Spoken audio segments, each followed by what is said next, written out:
오늘 본문인 빌립보서는 사도 바울이 감옥에 있으면서 기록을 했습니다.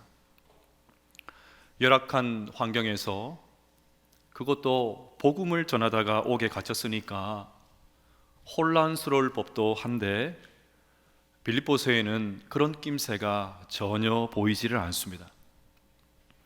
오히려 바울은 기쁨에 겨워서 빌립보서를 써내려가고 있습니다. 기쁨이라는 단어가 무려 16번이나 나옵니다.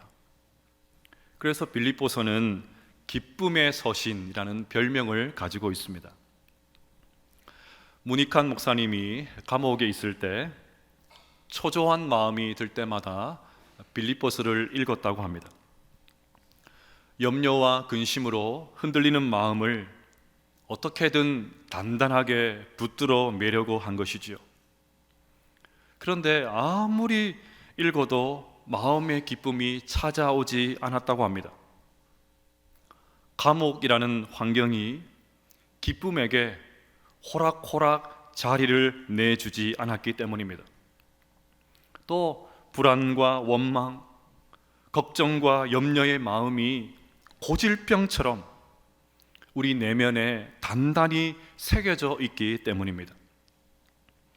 하지만 포기하지 않고 끈질기게 빌립보서를 읽고 또 읽었습니다. 그러던 어느 날 목사님의 마음을 사로잡고 있었던 불안과 초조와 원망의 마음은 다 사라지고 기쁨이 솟구쳐 올라왔다고 합니다. 현실은 달라지지 않았는데 현실을 대하는 태도와 관점이 달라졌던 것입니다. 하나님의 마음에 접속되었기 때문입니다. 하나님의 눈으로 환경을 바라보는 순간 상황은 이전과는 전혀 다른 모습으로 다가오게 된 것입니다. 앞서 말씀드린 대로 바울은 지금 감옥에서 이 글을 적고 있습니다. 그러니 인간적으로 생각을 해보면 쉽게 기뻐할 수 있는 상황이 아니지요. 바울이 기뻐할 수 없는 상황은 크게 두 가지입니다. 첫째는 환경입니다. 12절에 나의 당한 일이란 말은 체포가 되어서 감옥에 갇혀 있는 것을 말합니다. 또 13절에 나의 매임이라는 것을 보면 그가 감옥에서 많은 어려움을 당하고 있다는 것을 알 수가 있습니다. 오늘날은 인권이 많이 좋아져서 감옥도 많이 좋아졌다고 하지만 그래도 감옥은 감옥이지요. 하물며 2000년 전의 감옥은 얼마나 더 열악했겠습니까? 비위생적인 환경과 또 숱한 고문이 행해지는 그야말로 생지옥이었을 것입니다. 우리가 흔히 하는 방식대로 반응했다면 바울은 아마 이렇게 말하지 않았을까요? 이제 감옥에 갇혔으니까 전도하기는 힘들겠구나. 로마까지 가서 복음을 전해야 되는데 내가 이렇게 갇혀 있으니까 로마까지 가서 복음 전하는 것은 물 건너갔구나. 이제 나는 여기서 끝이구나. 이런 생각은 더 발전해서 나중에는 복음을 전하는 내가 왜 이런 어려움을 겪어야 하느냐고 틀림없이 하나님 앞에 따져 물었을 것입니다. 자, 그러면 오늘 사도 바울은 어떻게 반응하는지, 뭐라고 말하는지 들어보도록 하겠습니다. 우리 12절 말씀을 같이 한번 읽어보겠습니다. 시작. 형제들아, 내가 당한 일이 도리어 복음 전파의 진전이 될 줄을 너희가 알기를 원하노라. 아멘. 바울은 자신이 감옥에 갇혀 있는 것이 오히려 복음의 진전이 되고 있다고 말하고 있습니다. 쉽게 이해가 되지 않지요. 감옥에 있는데 무슨 복음의 진전이 일어날 수가 있습니까? 13절에 그 이유가 나옵니다. 이러므로 나의 매임이 그리스도 안에서 모든 시위대 안과 그 밖에 모든 사람에게 나타났으니. 여기서 시위대는 로마 황제를 호위하는 정예병을 뜻합니다. 당시에는 죄수 한 사람을 감시병 한 사람이 4시간마다 교대하면서 지켰습니다. 따라서 하루에 적어도 6명의 사람이 매일같이 바울을 지켰습니다. 여러분, 바울이 그 정예병들과 무엇을 했을까요? 놀랍게도 바울은 그들에게 복음을 전했습니다. 호위병들은 듣기 싫어도 매일같이 바울이 전해주는 복음을 들어야만 했습니다. 아니, 그 전에는 일부러 사람들을 찾아다니면서 복음을 전했는데 이제는 가만히 있어도 알아서 옵니다. 그것도 할 말이 떨어질만 하면 다른 사람으로 교체가 됩니다. 바울은 감옥이라는 열악한 환경 속에 있었지만 그의 얼굴은 평온했겠지요. 매일매일 하나님을 신뢰하면서 기도를 이어갔을 것입니다. 입술에는 찬양이 계속해서 흘러넘쳤을 것입니다. 또한 자신을 격려하기 위해서 찾아온 성도들을 오히려 격려하면서 돌려보냅니다. 나는 괜찮으니까 너희들이라도 신앙생활 열심히 해라. 나는 괜찮다. 오히려 격려하면서 성도들을 돌려보냅니다. 이런 일련의 모습을 본 시위대들은 충격을 받았을 것입니다. 도대체 이러한 상황 속에서 어떻게 저렇게 태어날 수가 있을까? 저 사람을 저토록 기쁨으로 인도했던 실체, 그 정체는 도대체 무엇일까? 그러면서 서서히 마음을 열면서 복음을 받아들이는 사람들이 생겨났습니다. 그리고 감옥 밖에 있는 사람들에게까지 그 소식이 전해지게 되었던 것입니다. 바울에게 중요한 것은 자신의 안위가 아니라 예수님께서 자신에게 맡기신 복음 증거의 사명, 이것이 중요했습니다. 그는 복음을 전하는 일에 그야말로 목숨을 걸었습니다. 빌립보서 1장 20절과 21절을 보십시오. 나의 간절한 기대와 소망을 따라 아무 일에든지 부끄러워하지 아니하고 지금도 전과 같이 온전히 담대하여 살든지 죽든지 내 몸에서 그리스도가 존귀하게 되게 하려 하나니 이는 내게 사는 것이 그리스도이니 죽는 것도 유익함이라. 바울은 예수님께 자신의 삶을 모조리 바쳤습니다. 목적이 분명하니까 선택이 복잡할 것이 없습니다. 방향이 분명하게 서 있으니까 이것저것 잴 필요가 없습니다. 얼마나 단순한지요. 복잡하지가 않아요. 복음이 목적이 되고 방향이 목적이 되니까 감옥에 갇혀도 상관이 없고 불편해도 상관이 없습니다. 예수님이 중심이 되니까, 삶의 목적이 예수님이 되니까, 그분이 맡기신 사명이 목적이 되니까, 감옥에서도 그 사명을 이룰 수 있으니까 나는 기쁘고 즐겁다고 말하고 있습니다. 반대로 무슨 일을 하든지 자기가 중심이 되지 않으면 안 되는 사람들이 있습니다. 영혼이 어린 사람들입니다. 자존감이 낮고 열등감이 강한 사람들입니다. 그러니까 자기가 없으면 안 된다고 합니다. 무슨 일을 해도 자기의 잘남과 자기의 업적을 드러내기 위해서 안달입니다. 사람들에게 그럴듯하게 보이려고 안간힘을 씁니다. 조금이라도 입지가 좀 불안해지면, 입지가 줄어든다고 생각을 하면 막 그냥 자기 이름을 드러내기 위해서 안달입니다. 부끄러운 줄도 모르고 사람들이 싫어한 줄도 모르고 입만 열면 자기 자랑을 늘어놓습니다. 이렇게 자기가 목적이 된 사람, 방향이 자기인 사람이 감옥에 갇혔다고 생각을 해보십시오. 견디지 못하지 않겠습니까? 한 번은 개그우먼 박미선 씨가, 이분은 교회 권사님이시죠, 한동안 활동을 쉬던 중에 정말 오랜만에 방송국에서 섭외 연락을 받았다고 합니다. 너무나도 기쁜 나머지 혹시 MC인가요? 그렇게 물었습니다. 그런데 돌아온 대답은 실망스럽게도 아니요, 패널입니다. 그럽니다.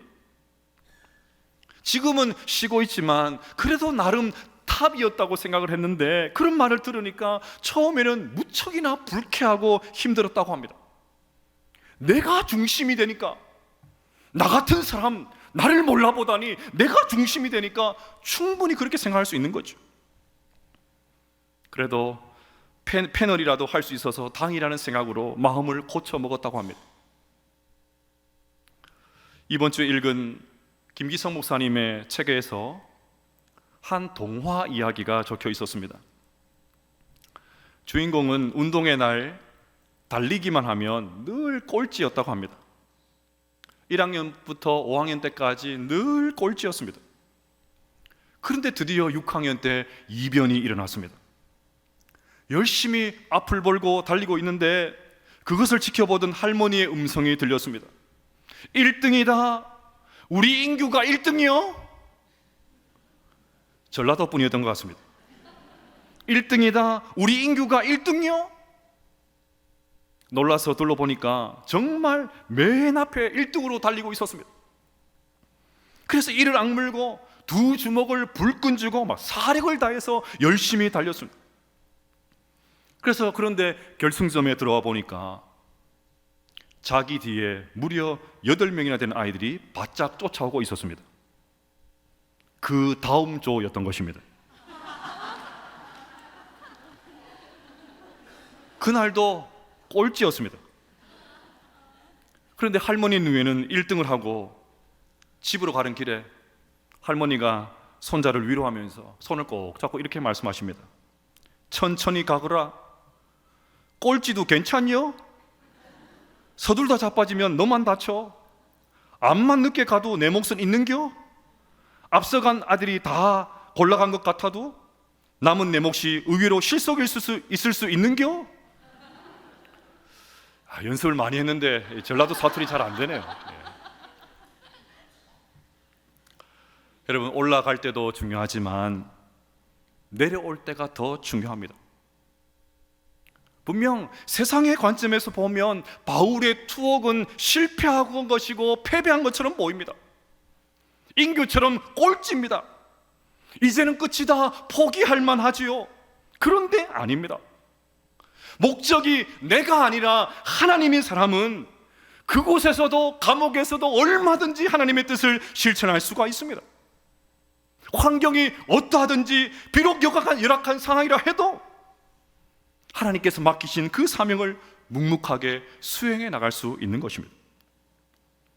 그래서 바울은 비록 열악한 상황이었지만 하나님께서 맡기신 사명을 이곳에서도 증거할 수 있으니까 기쁨을 주체할 수 없었던 것입니다. 둘째로 바울이 기뻐할 수 없는 상황은 관계입니다.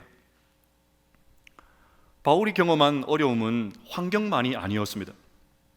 관계의 어려움도 있었습니다.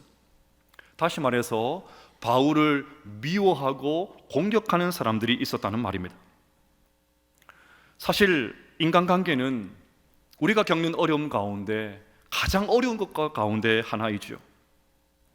환경적으로, 물질적으로 당하는 어려움은 오히려 견딜만 합니다. 하지만 인간관계의 어려움은 훨씬 더 고통스럽습니다. 평소 신뢰하고 나와 함께했던, 나의 편이라고 생각했던 그런 관계가 깨어지게 되면, 어긋나게 되면 정말 상처를 너무너무 크게 받죠. 바울이 감옥에 갇히자 이런 관계의 어려움이 드디어 드러나기 시작을 합니다. 17절을 보시면 그들은 나의 매임에 괴로움을 더하게 할 줄로 생각하여 순수하지 못하게 다툼으로 그리스도를 전파하느니라. 여기서 그들은 유대인 출신 사역자를 의미합니다.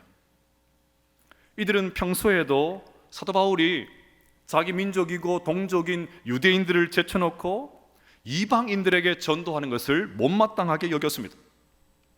평소에도 자주 바울과 갈등이 있었습니다.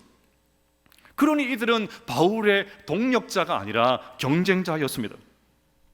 그러던 차에 바울이 감옥에 갇혀서 더 이상 사역을 할 수 없게 되자 그들은 너무나도 좋아했습니다. 마치 눈에 가시가 제거된 것처럼 좋아하면서 본격적으로 자신들의 사역을 확장하기 시작을 했습니다. 동시에 바울에 대한 온갖 중상모략과 비방이 이어졌습니다. 본격적인 카드라 방송이 시작이 된 것입니다. 바울이 투옥된 것을 보니까 우리가 알지 못하는 은밀한 죄가 있는 게 틀림이 없어. 바람을 피웠다 카더라. 사도라는 사람이 기도하지 않아서 영역이 떨어져서 저런 꼴을 당한 게 틀림없어. 새벽 기도를 안 한다 카더라. 앞에서는 온갖 고상한 척 다 하더니 알고 보니까 위선적인 사람이어서 온갖 말로 수군거리고 확인도 되지 않은 말들을 퍼뜨리기 시작합니다. 여러분, 이것이 감옥에 갇힌 사람에게 할 소리입니까? 차라리 불신자들에게 이렇게 핍박을 당하고 공격을 당하면 견딜 수가 있지요. 모르니까, 잘 알지 못하고 하는 말이니까 그냥 쉽게 넘길 수가 있습니다. 그런데 함께 복음 사역을 감당하는 사람들이 이런 공격을 하니까 마음이 쉽지가 않지요. 아무리 적은 내부에 있다고 해도 이건 너무 심하지 않습니까? 그러니 인간적으로 보면 기뻐하기는커녕 이런 사람을 용서할 수 없지 않겠습니까? 그런데 바울은 어떻게 했을까요? 그의 고백을 들어보겠습니다. 18절 말씀을 같이 한번 읽어보십시다. 시작. 그러면 무엇이냐? 거칠애로 하나 참으로 하나 무슨 방도로 하든지 전파되는 것은 그리스도이니 이로써 나는 기뻐하고 또한 기뻐하리라. 아멘. 엄청난 고백이죠. 어쩌보면 감옥이라는 환경보다 더 고통스러운 그 사람들의 비방에조차도 사도 바울은 기뻐하고 또한 기뻐하리라. 조금만 관계가 삐걱거리면 식음을 전폐하고 밤잠을 설쳐가면서 힘들어하는 우리가 볼 때는 이해가 되지는 않습니다. 도대체 어떻게 이런 고백이 가능합니까? 무슨 방도로 하든지 전파되는 것은 그리스도니 이로써 나는 기뻐하고 또한 기뻐하리라. 그들이 시기하면서 경쟁하면서 질투하면서 나에게 보란듯이 그렇게 복음을 전하고 마치 나에게 자랑하듯이 온갖 허세를 부리면서 그렇게 하고 또 사람들에게 좋은 소리 들으려고 그렇게 복음을 전하고 있지만 이유가 어찌되었든 간에 결국 그들이 전하는 것은 그리스도가 아니냐는 것입니다. 지금 나는 감옥에 갇혀서 마음껏 복음을 전하지 못하고 있는데 그들은 나를 대신해서 자유롭게 복음을 전하고 있으니까 감사한 것 아니냐는 것입니다. 바울은 자신의 자존심, 명성, 소문에는 관심이 없었습니다. 험담이나 비방이 중요한 게 아니라 어떻게든지 그리스도가 전파되는 것이 중요했습니다. 바울의 머릿속에는 온통 복음으로 가득했습니다. 하나님의 나라로 가득했습니다. 전도받아서 구원받을 영혼들로 가득했습니다. 그래서 우리 같으면 도저히 기뻐할 수 없는 그 관계의 어려움 속에서도 나는 기뻐하고 또한 기뻐하리라, 그런 고백을 할 수 있었던 것입니다. 요한 웨슬리는 감리교의 창시자입니다. 그는 당시 영국과 세계에 가장 큰 영향력을 끼쳤던 설교자였습니다. 또한 이에 필적할 만한 라이벌이 있었는데 조지 휘필드였습니다. 두 사람은 대중적인 인기가 굉장히 강해서 한 번 집회를 하면 수만 명씩 모여서 집회를 이끌었습니다. 하지만 이 두 사람에게는 신학적인 미묘한 차이가 있었기 때문에 주변에서 이 두 사람을 떼어놓으려고 갈라놓으려는 시도가 늘 있어 왔습니다. 어느 한 사람이 웨슬리에게 찾아와서 묻습니다. 목사님, 천국에 가서 조지 휘필드 목사님을 만날 것이라고 생각하십니까? 그래서 웨슬리가 아마 못 만날걸요? 뜻밖의 대답을 했습니다. 그래서 질문을 던진 사람이 또 묻습니다. 그렇지요 목사님, 목사님은 조지 휘필드의 신학으로는 그분이 천국에 못 간다고 생각하시는 거지요? 그때 웨슬리가 이렇게 말했습니다. 내 말을 오해했군요. 내 말은 그런 뜻이 아닙니다. 휘필드는 하나님이 보시기에 너무나도 귀하고 아름다운 종이기 때문에 아마 하나님의 보좌에서 가장 가까운 곳에 있을 것입니다. 저는 감히 그분 곁에 가까이 갈 수 없을 것입니다. 목적이 딱 분명하니까, 목적이 복음이 되고 목적이 말씀 전파하는 것이 되고 이것이 분명하니까 사소한 신학적인 차이가 문제가 되질 않습니다. 주변에서 아무리 많은 사람들이 갈라놓으려 해도 문제가 되질 않습니다. 목적이 딱 서니까. 장로교 교리 표준인 웨스트민스터 소요리 문답 첫 번째 질문은 이것입니다. 사람의 첫째 되는 목적은 무엇입니까? 답을 같이 한번 읽어볼까요? 시작. 사람의 첫째 되는 목적은 하나님을 영화롭게 하고 그분을 영원토록 즐거워하는 것입니다. 하나님은 우리가 하나님을 위해서 얼마나 많은 일을 했느냐, 얼마나 많은 업적을 남겼느냐, 그것을 보시지를 않습니다. 우리가 하나님 때문에 얼마나 즐거워했느냐, 그것을 보십니다. 얼마나 하나님 때문에 기쁨을 주체하지 못했느냐, 그것을 보십니다. 아무리 감옥이라고 해도, 온갖 관계의 어려움이라고 해도 사명 붙들고 끝까지 하나님 때문에 즐거워했느냐, 하나님께서 그것을 보시는 것입니다. 사랑하는 여러분, 오늘 성찬식을 가지게 됩니다. 한없이 부족한 우리가 하나님의 자녀가 되어서 주님의 몸을 먹고 주님의 피를 마시는 이 성찬의 자리에 초대받은 것을 기뻐하게 되시기를 바랍니다. 무엇보다 바울처럼 우리의 삶의 목적이 복음이 되고 방향이 예수님이 되고 중심이 전도가 될 수 있게 되시기를 바랍니다. 그리하여 세상에서 추구하는 그런 기쁨들 말고요, 우리가 하나님의 자녀라고 하는데 조금이라도 바울이 느꼈던 그 영적인 기쁨을 좀 맛보고 하나님 앞에 서야 되지 않겠습니까? 늘 세상에서 말하는 있냐 없냐, 가졌냐 못 가졌냐, 인기가 있냐 없냐, 이런 것에 그냥 목을 메고 따라가는 것이 아니고 다만 한순간만이라도 바울이 가지고 있었던 이 영적인 기쁨을 좀 맛보며 살아가야 되지 않겠습니까? 바울과 같이 복음을 전하는 기쁨, 하나님의 나라가 확장되는 이 희열을 경험하게 되시기를 주의 이름으로 축복합니다. 무엇보다 다음 주에 있을 VIP 초청 상주를 통해서 수많은 영혼들이 주께 돌아오는 기쁨, 우리 모두가 함께 맛보며 주님을 찬양하는 은혜가 있게 되시기를 주의 이름으로 축복합니다.